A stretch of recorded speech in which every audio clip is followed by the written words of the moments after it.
Dee, the nurse, smiled when she said the word remission. Everyone clapped, her doctor shook her hand, and Laura Bennett forced a trembling smile. Outside the hospital, the Colorado air felt too still, too bright, too unreal. She was supposed to feel grateful, alive, victorious, renewed. Instead, she felt like a ghost walking out of someone else's story. At home, the walls echoed with quiet. The clock ticked too loud, the photos looked faded, and the mirror felt cruel. Her life, once filled with work deadlines and dinner parties, had vanished into stillness. Survival had cost her more than she expected. Her laughter, her direction, her light. She realized she had survived the storm, but lost her map.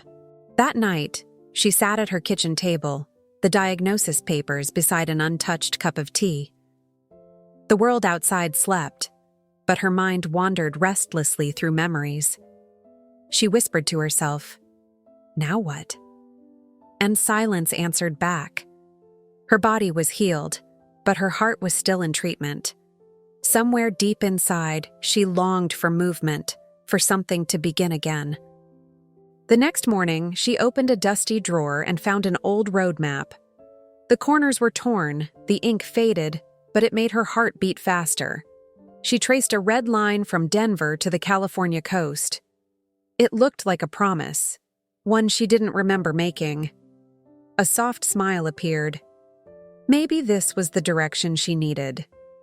She packed a small bag, a notebook, her camera, and her letters from the hospital days.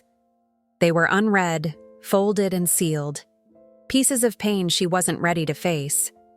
She didn't know why she took them, only that she couldn't leave them behind. When she stepped outside, the morning sun felt almost gentle. Something inside whispered, "Go." Laura looked at the map again, fingers trembling. She had no plan, no timeline, no reason to hurry. But for the first time since her illness, she felt alive in the uncertainty. The quiet no longer scared her. It called her. And somewhere, far ahead, the sun was waiting. The car smelled of old leather and sunlight, a 1972 yellow Ford she bought from a retired mechanic who swore it still had soul. It rattled when she turned the key, but the sound made her smile. She hadn't driven far in years, not since chemo made her too tired to move. Now, the rumble felt like music. She unfolded the map across the passenger seat. The red line stretched endlessly, cutting through deserts, plains, and dreams. She traced it with her finger as if drawing courage into her veins. The thought of crossing states alone was terrifying, almost foolish. But fear was a language she no longer wanted to speak. Her neighbors watched from their porches as she loaded the trunk. Boxes of someday items stayed behind. She only took what mattered: the letters, the map, a blanket, and her courage. Before starting the engine, she looked at her reflection in the rearview mirror. "I'm not running away," she whispered.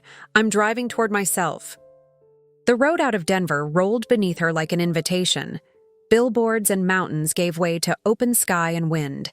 She turned the radio on. Static. Then a song from her youth. She sang along, voice cracking, laughing through tears. It felt like she was meeting the world again for the first time. Hours passed, and the city disappeared in the rearview mirror. The air changed, the sky deepened, and the silence grew wider. Each mile peeled another layer of fear from her. The loneliness felt less like absence and more like freedom. For once, she wasn't rushing to be anywhere. At a gas station, she bought coffee and stared at the horizon. She wondered how far the red line would take her. The woman behind the counter smiled, saying, "Long drive ahead?" Laura nodded. "The longest one of my life." Outside, the sun was sinking, a promise of the road ahead. She got back into the Ford and took a deep breath. Her hand trembled as she turned the key again.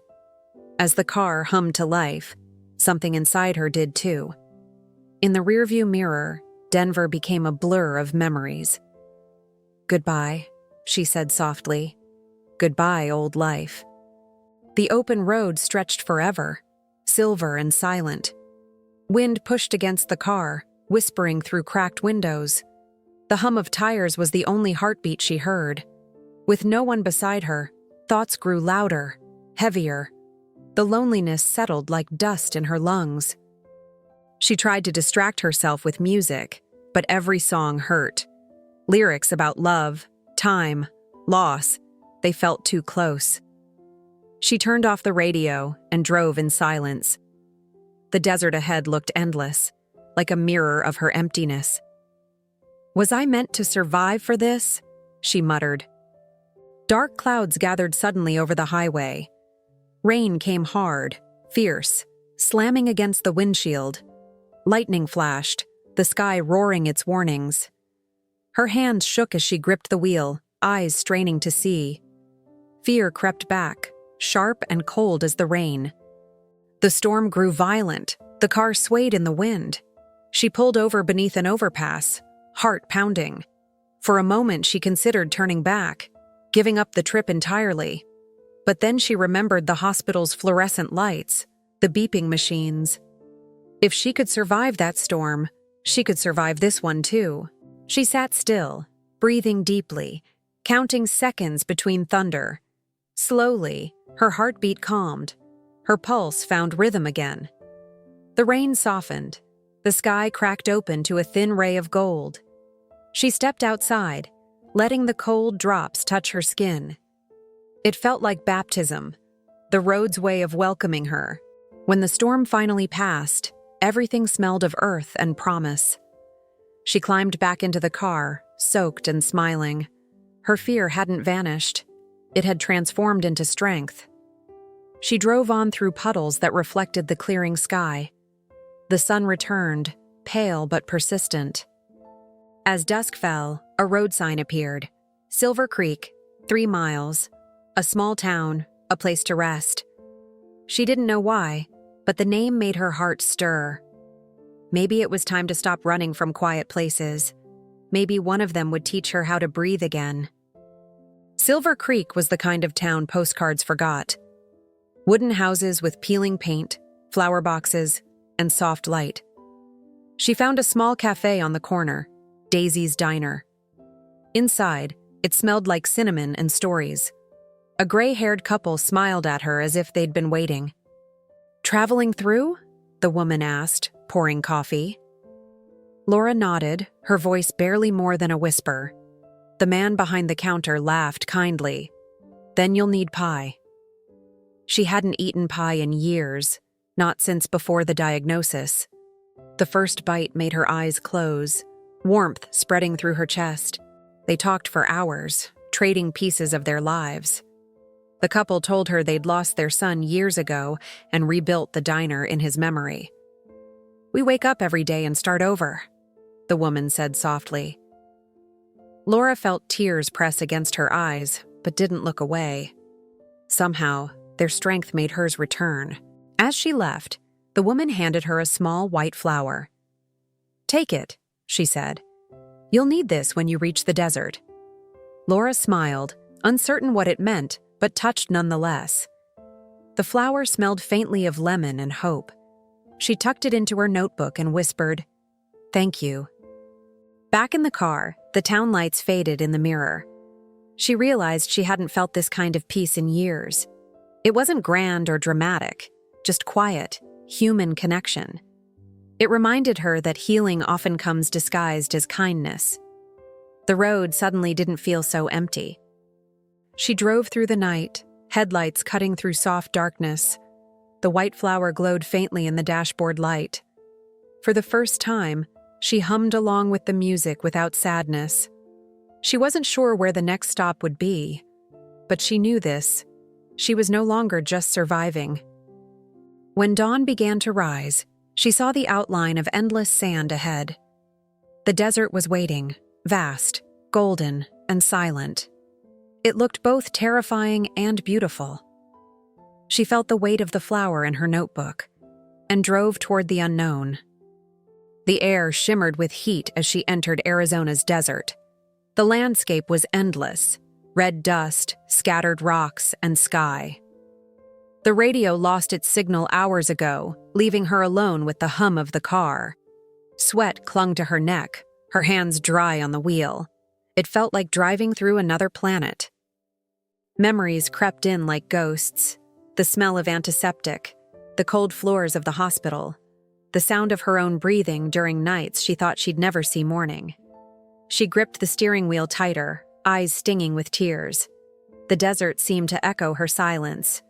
By midday, she pulled over beneath a crooked cactus.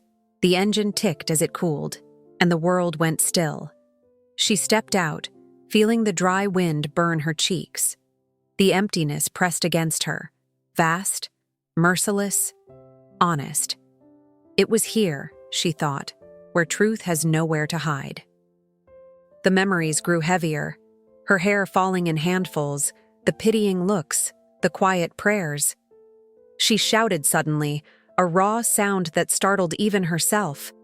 The cry rolled across the desert, swallowed by heat and distance. When it faded, the silence felt lighter, as if it had forgiven her. She knelt, breathing hard, and pressed her hand to the ground. The sand was hot, alive, grounding her to the present. For the first time, she didn't flinch from remembering. Pain was no longer her enemy. It was proof of survival. She looked up at the blazing sun and smiled through tears. Back in the car, she reached for her notebook. The white flower from the diner had dried but still carried its scent.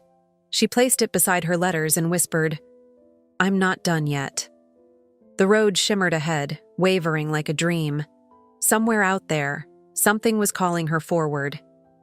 Miles later, she saw a figure in the distance, a girl with a backpack. Laura slowed down, heart thumping, dust rising behind her. The girl turned, smiling, thumb raised for a ride.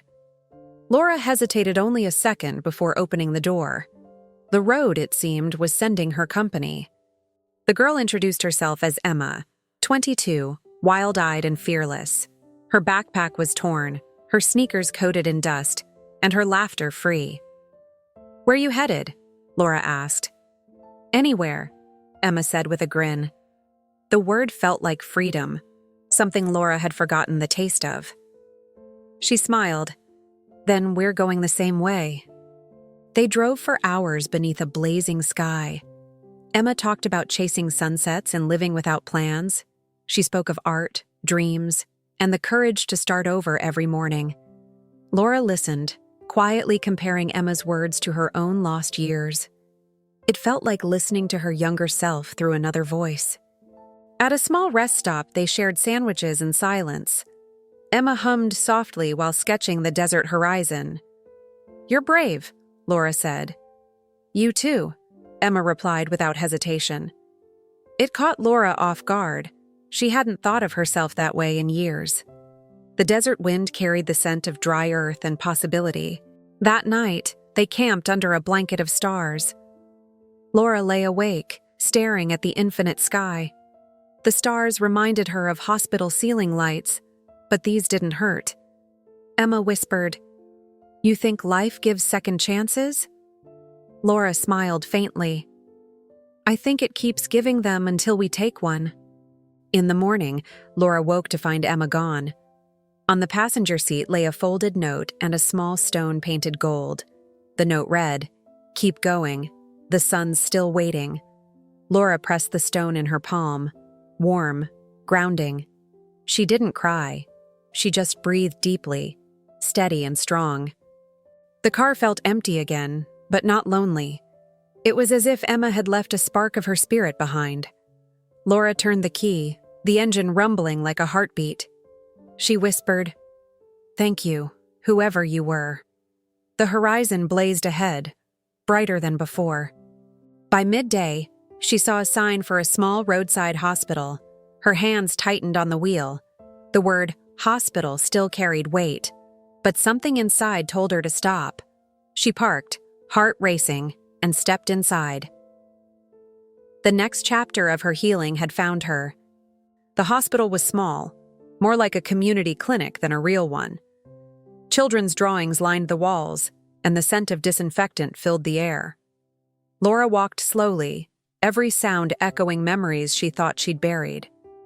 Machines beeped, nurses laughed softly, and her chest tightened.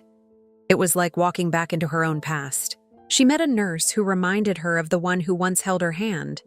They spoke briefly. The nurse assumed Laura was visiting someone. Instead, Laura donated a few blankets and supplies from her trunk. The nurse's eyes softened, understanding more than words could say. Gratitude filled the quiet space between them. Outside, Laura sat on a bench watching patients move about. One young woman smiled at her, bald, frail, yet radiant. Their eyes met, and something wordless passed between them. Hope. Recognition. A silent, shared vow to keep living. Laura's throat tightened, but she smiled back. She opened her notebook and wrote, "I am not broken, only changed." The words looked simple but felt sacred. For the first time, she didn't need to prove strength. She just felt it. The wind carried the scent of rain, and she looked toward the horizon. It was time to move again. Before leaving, a nurse approached her. "You should see the ocean someday," she said. "They say it makes people remember who they are." Laura laughed softly, tears pricking her eyes. "I think that's exactly where I'm headed." She drove west, the sun dipping low behind her. The air turned cooler, the sky painted in rose and gold. The road stretched long and forgiving. In the mirror, the hospital faded, replaced by open sky. She whispered, "Thank you for reminding me to live." That night, she stopped at a roadside motel. The neon sign flickered like a heartbeat in the dark. She lay awake listening to the hum of cars passing by. Tomorrow, she would chase the ocean. And maybe, herself. Morning light poured through the motel curtains, soft and golden. Laura packed slowly, savoring the quiet. Every mile was now a memory, every sunrise a gift. The car started with a soft growl, ready to go again. She whispered, "Let's find that ocean." The road wound through endless hills and vineyards. She rolled the windows down, letting wind fill the silence. Songs from her youth played, each one a ghost of another time. She sang loudly, off-key, laughing at herself. For the first time, her voice didn't sound like sorrow. She stopped at a roadside stand where a man sold peaches. He offered her one for free. "You look like someone who needs sweetness." The juice ran down her fingers, sticky and real. It made her laugh again, a sound she hadn't made in years. Sometimes healing tasted like fruit under a hot sun. The miles unfolded like a story with no rush to end. She passed murals, farms, motels shaped like teapots. Each scene painted a reminder: life doesn't wait, it invites. The sky turned orange as evening approached.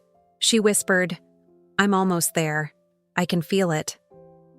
But halfway through the valley, the car began to sputter. The engine coughed, lights flickering on the dashboard. She pulled over, heart pounding. "Not now, please." The car groaned one last time and went silent. Dust rose around her like smoke from an ending. She sat quietly for a long time, forehead resting on the wheel. Then she laughed, a calm, fearless laugh. "Maybe it's just another test," she said to the empty road. When she stepped outside, the air smelled of oil and dust. In the distance, a small auto shop glowed faintly. She pushed the car the last few feet, breathless but determined. The sign above the garage read, "Tom's Repairs." A man appeared in the doorway, wiping his hands on a rag.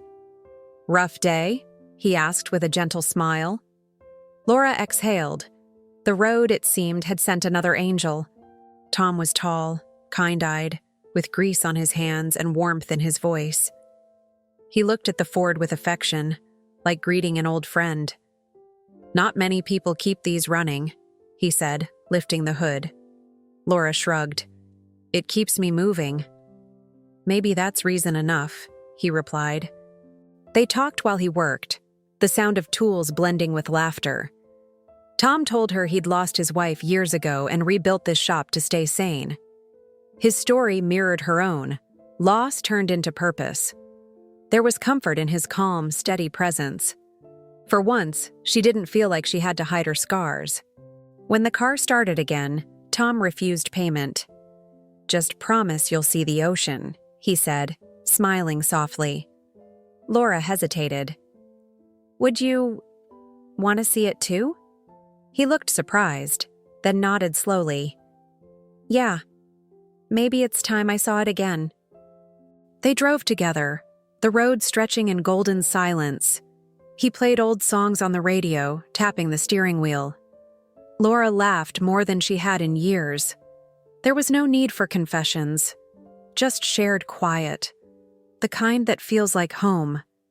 At sunset, they stopped at a cliff overlooking the Pacific. The ocean glittered, endless and alive. Laura stepped out first, wind whipping her hair. Tom stood beside her, saying nothing, just watching the light fade. It was more than beauty. It was peace.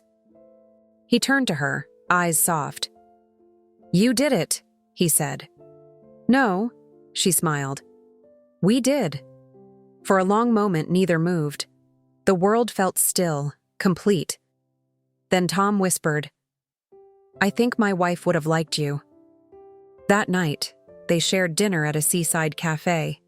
They talked about beginnings disguised as endings. When Tom said goodbye, he didn't promise anything, and that was perfect. As he walked away, Laura didn't feel sad. She felt ready for whatever came next. Laura walked barefoot across the sand, the morning sky pale and gold. Waves rolled in like heartbeats, slow and eternal. Each one whispered, "You made it. You made it." She laughed softly, tears blending with salt and wind.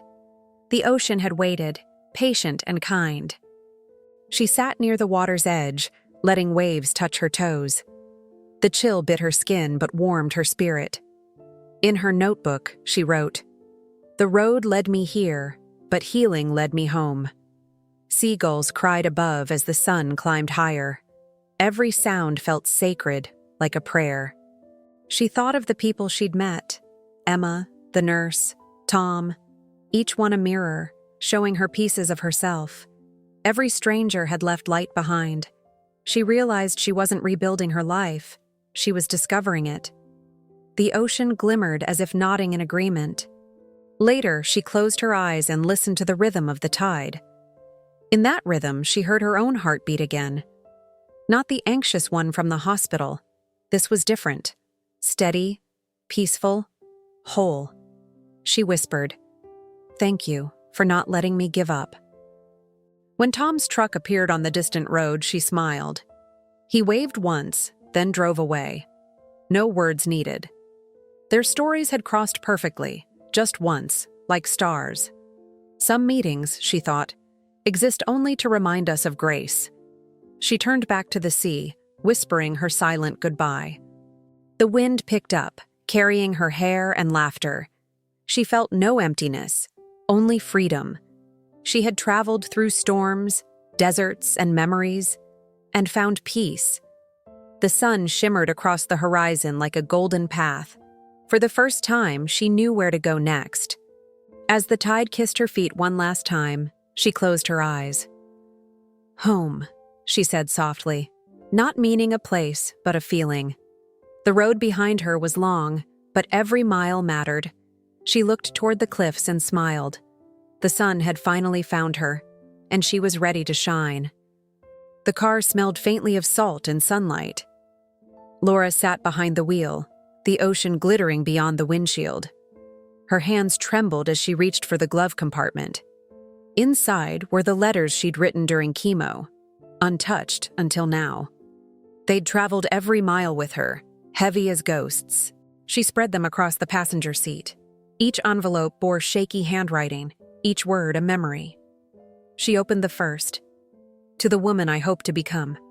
Tears blurred the ink as she read her own voice begging for courage. The pain was raw, but it no longer owned her. Letter after letter, she read them all. Anger, fear, hope, surrender. She saw the woman she once was, broken but burning to live. Each page was a heartbeat from the darkest nights. And now, sitting under the open sky, she whispered, "You made it." The sea breeze dried her tears like forgiveness. When she finished, she gathered the letters in her hands. She walked to the shoreline, her feet sinking into wet sand. One by one, she tore them gently, releasing them to the wind. The paper fragments danced like pale birds above the waves. She felt something lift from her chest, light, almost holy. Then she struck a match and watched the last pieces burn. The smoke rose, soft and curling toward the horizon. She whispered, "Thank you for getting me here." The flames reflected in her eyes, not destruction, but rebirth. When they faded, only ash and peace remained. She stayed there until the tide erased the marks in the sand. In that stillness, she realized she wasn't saying goodbye to her pain. She was saying goodbye to her fear. The ocean roared gently in response, as if approving. Laura turned back toward her car, smiling through tears. In the back seat, sunlight hit something golden, Emma's painted stone. She picked it up, holding it against her heart. It felt warm again, alive. She placed it on the dashboard, a symbol of her journey. The road she knew still had one more lesson left. The next town was quiet, tucked between cliffs and fog. Laura stopped at a small cafe to rest, ordering tea and toast. As she turned, her breath caught. A familiar face. Across the room sat Maggie, her best friend from years ago, the one who vanished during her illness. Their eyes met, surprise, guilt, disbelief. Maggie stood slowly, her lips trembling. "Laura? I didn't know how to—" Laura nodded before she could finish. "It's okay. Sit." Silence stretched between them, filled with things unsaid. The air smelled of coffee and old wounds. Maggie's eyes filled with tears. "I was scared. I couldn't watch you fade." Laura listened, her chest tight but calm. "I know," she said softly. "I was scared too. But I missed you." They both laughed through tears, awkward, human, real. It wasn't perfect, but it was honest. They talked for hours about everything and nothing. Time's softened edges that once cut deep. Laura realized forgiveness wasn't an act. It was a release. It wasn't about rewriting the past, but freeing it. When they hugged goodbye, it felt like exhaling after years underwater. Outside, the fog had lifted, revealing sunlight over the sea. Laura walked back to her car, lighter than she'd felt in decades. She whispered, "Some people leave because they can't bear to watch you break." Then, smiling, "But the right ones always find their way back." The ocean wind carried her words away like prayers. As she drove off, a new peace filled her chest. The road shimmered, no longer a test but a gift. She knew she was nearing the end.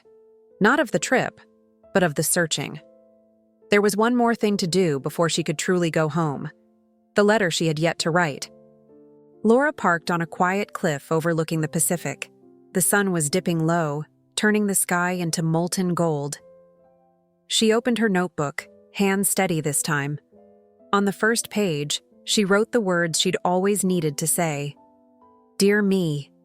She wrote about fear and courage, about falling and standing again. She thanked herself for not giving up when everything said she should.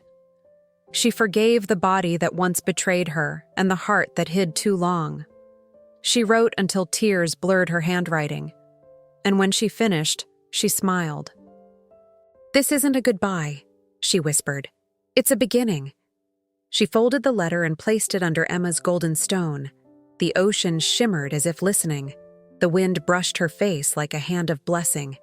Every breath tasted like freedom. She looked down at the waves, remembering the nurse's words. The ocean makes people remember who they are. Now she understood. She wasn't the woman she had been before cancer. She wasn't just a survivor. She was a traveler who had found light inside darkness. She walked toward the edge of the cliff, shoes in hand. Her bare feet met cool earth, grounding her to the present. The horizon burned with color, orange, rose, and fire. She closed her eyes and whispered, "Thank you, sun. You waited for me." The wind answered with silence that felt like grace. As night approached, she lit a small candle beside the stone. Its flame flickered gently against the twilight breeze. She watched it dance until the stars appeared. Then, she blew it out, not to end it, but to carry it within. The darkness no longer frightened her. She turned back toward the car, ready to return. Not to the past, but to life. The letter to herself lay safe beneath the golden stone. She smiled, knowing the sun would guard it. It was time to go home. The drive back felt different, quiet, unhurried, alive. Every mile shimmered with meaning. The same roads that once looked endless now looked beautiful. The world hadn't changed. She had. And that changed everything. At a rest stop, she stood watching the sunset spill over the horizon. The sky looked like fire melting into the earth. She thought of every person who had touched her journey, each one a fragment of light stitched into her soul. Together, they'd built her road. She took out her camera, the one she'd carried since Denver. For the first time, she aimed it not at landscapes, but at herself. The photo captured wind in her hair and peace in her eyes. She looked at it and smiled. The image of a woman reborn. It wasn't vanity. It was proof. As the light faded, she whispered to the horizon, "I'm not afraid of the dark anymore." The wind carried her words into the night.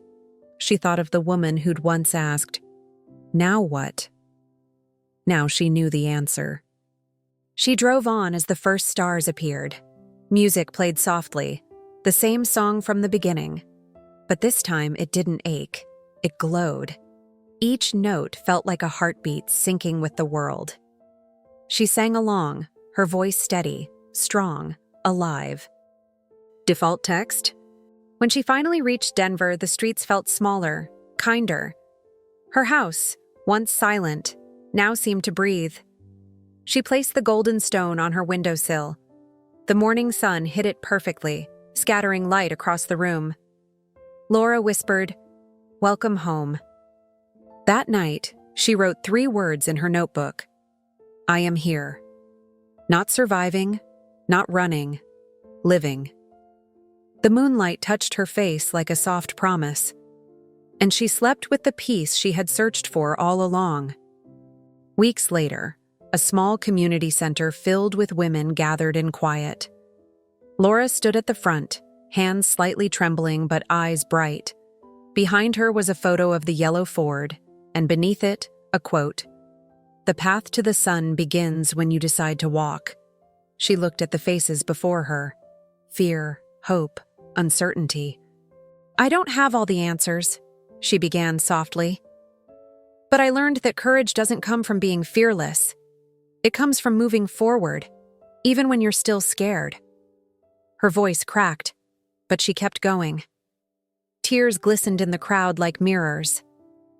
She spoke of the storm, the desert, the strangers who became angels. She spoke of the letters, the fire, and the ocean that forgave her. And as she spoke, her fear melted into purpose. The room felt sacred, filled with the quiet power of shared truth. Healing, she realized, was contagious. After the talk, a young woman approached her. "I'm starting chemo tomorrow," she said softly. Laura took her hand, smiling gently. "Then you've already begun the journey." The woman nodded, eyes shimmering with courage. Hope passed between them like sunlight through glass. Later, alone in the parking lot, Laura looked at the horizon. The setting sun painted the sky gold one last time.